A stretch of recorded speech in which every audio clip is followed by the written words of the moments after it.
খ্রিস্টপূর্ব 5 শতাব্দে লুম্বিনী উদ্যানে রানী মায়াদেবীর গর্ভে সিদ্ধার্থ গৌতমের জন্ম হয়। জন্মের 7 দিন পর মা মায়াদেবী পরলোক গমন করেন। পিতা রাজা শুদ্ধোধন তাকে প্রাসাদে লালন করেন।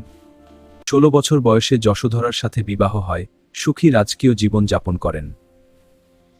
29 বছর বয়সে 4 দৃশ্য দেখেন: বৃদ্ধ, রোগী, মৃতদেহ এবং সন্ন্যাসী। মহাভিনিষ্ক্রমণ রাতে প্রাসাদ ত্যাগ করে সন্ন্যাস গ্রহণ করেন। 6 বছর কঠোর তপস্যা করেন উরুবেলায়, পরে মধ্যম পন্থা উপলব্ধি করেন।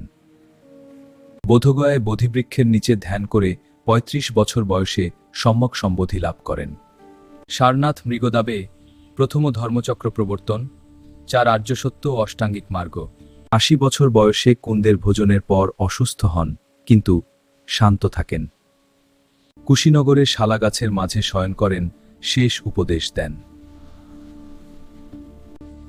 সব সংস্কার অনিত্য, অপ্পমাদেন সম্পাদেত, অবিরাম চেষ্টা করো। ধ্যানে প্রবেশ করে মহাপরিনির্বাণ লাভ করেন, চির শান্তি।